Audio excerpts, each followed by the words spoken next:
La parole de Dieu est un trésor inestimable. Ne laisse pas ta Bible fermée. Oh non, non. Lis-la, médite-la, nourris-toi. Lis-la, médite-la, nourris-toi. Bonjour. Comment s'appelle Dieu? M'avait-elle demandé. Alors, je lui ai raconté l'histoire de Moïse dans le livre de l'Exode, qui lui aussi avait posé la même question. C'est dans Exode chapitre 3, et cet épisode intervient peu après celui du buisson ardent. Dieu avait demandé à Moïse de partir pour libérer son peuple en Égypte. Et voici, je vous cite le texte, « Moïse dit à Dieu, « J'irai vers les fils d'Israël, et je leur dirai, « Le Dieu de vos pères m'a envoyé vers vous. » Mais ils me diront, « Quel est son nom? Que vais-je leur dire? » Et Dieu dit à Moïse, « Je suis celui qui suis. » Et Dieu ajouta, « Tu parleras ainsi aux fils d'Israël, « Je suis m'a envoyé vers vous. » Puis Dieu dit encore à Moïse, « Tu parleras ainsi aux fils d'Israël, « Yahweh, le Dieu de vos pères, Dieu d'Abraham, Dieu d'Isaac et Dieu de Jacob, m'a envoyé vers vous. C'est mon nom pour toujours. Va, rassemble les anciens d'Israël, et tu leur diras, Yahvé, le Dieu de vos pères, s'est fait voir à moi, le Dieu d'Abraham, d'Isaac et de Jacob. » Mes amis, une même conception, il faut le savoir, du respect du mystère de Dieu et de son nom a traversé l'Antiquité, que ce soit en Orient ou au Proche-Orient. Seul celui, pensait-on, qui connaît le nom de son Dieu peut s'adresser à lui, le rendre présent et en quelque sorte bénéficier de son pouvoir. Raison pour laquelle, dans l'Ancien Testament, la révélation du nom divin est présentée comme une grâce. Ainsi, vous l'avez entendu, lorsque Moïse demanda à Dieu son nom, la réponse a de quoi nous étonner. « Je suis celui qui suis. » Et ce n'est qu'ensuite que Dieu donnera son nom. Yahweh, Yahvé, YHWH.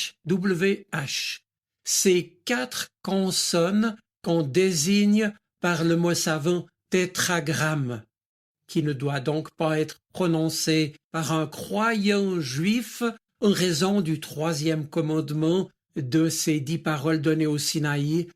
Tu n'invoqueras pas le nom du Seigneur ton Dieu en vain. Cela précisait à propos de ce récit, l'une des interprétations juives est que si Dieu lui-même ne donne pas son nom qui est ineffable, qu'on ne peut prononcer, c'est qu'il se dévoile en se voilant, qu'il entend se révéler autrement à ceux qui lui font confiance. Une manière subtile de rappeler aussi que Dieu est Dieu et qu'il échappera toujours à tous ces noms dans lesquels l'être humain voudrait l'enfermer ou l'emprisonner. Car tout ce que nous disons au sujet de Dieu ne dit qu'une infime partie, qu'une fraction, qu'un éclat de qui est Dieu, parce que Dieu est tellement plus que tout ce que nous pouvons imaginer. Or, si Dieu accepte pourtant de dire son nom à Moïse, vous l'avez entendu, et lui donne son nom, la tradition juive précisera que ce nom ne pouvait donc pas être prononcé, et cela hors de l'enceinte du temple de Jérusalem. D'ailleurs, dira la tradition juive, les auteurs des textes de l'Ancien Testament l'avaient eux-mêmes pressenti, raison pour laquelle ils ont écrit, oui, le tétragramme divin, mais sans jamais le vocaliser. Et pour le désigner sans le prononcer, le juif croyant dira simplement Hachem, le nom, béni soit-il. Yahvé, tétragramme divin que le juif ne prononce jamais. On en retrouve d'ailleurs une forme abrégée, Yah, dans Alléluia, qui veut dire célébrer le Seigneur. On a ainsi rapproché le nom du Seigneur avec le verbe être en hébreu pour dire celui qui est, qui était et qui sera, c'est Dieu. Dieu a dévoilé son nom à Moïse, mais par respect, la tradition juive ne le prononce donc pas, le remplaçant habituellement à la lecture des textes bibliques par cet autre titre, Adonai, c'est-à-dire mon maître, ou bien mon Seigneur, que nos traductions françaises de la Bible rendent par Seigneur précisément. Maintenant, l'Ancien Testament nous donne plusieurs autres noms qui sont autant de titres ou de variations qui illustrent à la fois la personnalité et les attributs de Dieu. Chacun de ces titres est utilisé pour décrire un aspect différent de son caractère, aux multiples facettes en vérité. Ainsi, parmi les plus fréquents, le premier c'est Tsevaot, un qualificatif qui accompagne souvent le nom divin. En fait, c'est le pluriel d'un mot qui désigne une multitude organisée, comme l'armée des anges ou comme les étoiles du ciel. Dieu possède en effet une multitude d'anges chargés d'accomplir ses projets. Mais ce titre Tsevaot, ou Sabaoth comme on dit, ce titre suggère aussi le pouvoir de Dieu sur sa création. J'en viens au titre Adon, déjà évoqué. En français, je l'ai dit, Seigneur, et son équivalent grec est Kyrios, le titre même qui sera donné plus tard par les chrétiens à Jésus. Je n'insiste pas. Maintenant, troisièmement, le petit mot El, un mot qui désigne la sphère du divin, la divinité. En somme, El, c'est tout simplement Dieu, et ce mot est entré, sans doute le savez-vous, dans la composition de nombreux prénoms qui sont encore utilisés aujourd'hui. Daniel, Michel, Gabriel ou Ézéchiel, autant de personnages bibliques.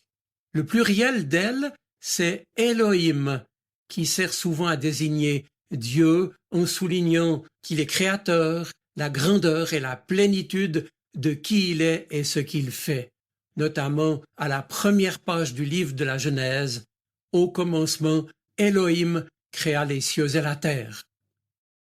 Et puis maintenant, quatrièmement, Shaddai. Dans le livre de la Genèse encore, il nous est rapporté cette fois au chapitre 49, les versets 25 et 26, que Jacob a béni son fils Joseph en nommant Dieu El Shaddai. La signification exacte de ce titre archaïque nous est mal connue. On la traduit habituellement par le Tout-Puissant. Mais certains spécialistes pensent qu'il désigne Dieu comme, je cite, celui qui bénit en nourrissant. Ce serait alors une expression pour dire qu'à l'image du nouveau-né qui tète le lait de sa mère et grandit, ainsi l'homme béni par Dieu doit être nourri par lui, par sa bienfaisance, par sa bienveillance. Mais peu importe qui a raison, je retiens cette évidence bien à propos ici et que je répète, à savoir qu'on n'enferme Dieu ni dans un seul mot, ni bien sûr dans un seul sens. Et j'en arrive dans ce petit catalogue à aborder le dernier terme, Elion, un mot issu d'un verbe qui signifie monter, être supérieur. Ce nom indique que Dieu est au-dessus de tout. C'est le Dieu très haut. Je termine.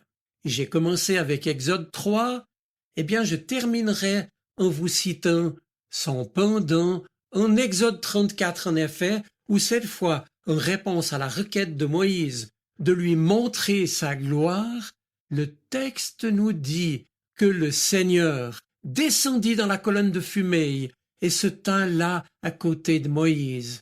Et là il proclama son nom, le Seigneur. Puis il passa devant Moïse en proclamant encore « Je suis le Seigneur, je suis un Dieu compatissant et bienveillant, patient et d'une immense et fidèle bonté.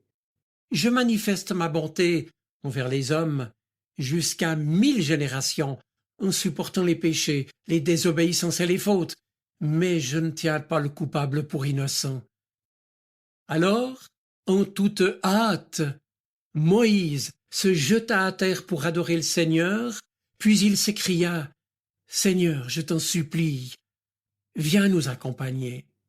Je sais bien que nous sommes rebelles, mais pardonne nos péchés et nos fautes. » Ainsi soit-il, mes amis. Pour l'heure, je vous souhaite une bonne semaine. Soyez bénis. Amen.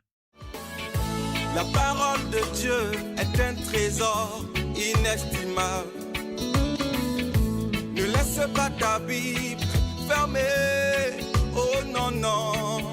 Lis-la, médite-la, nourris-toi.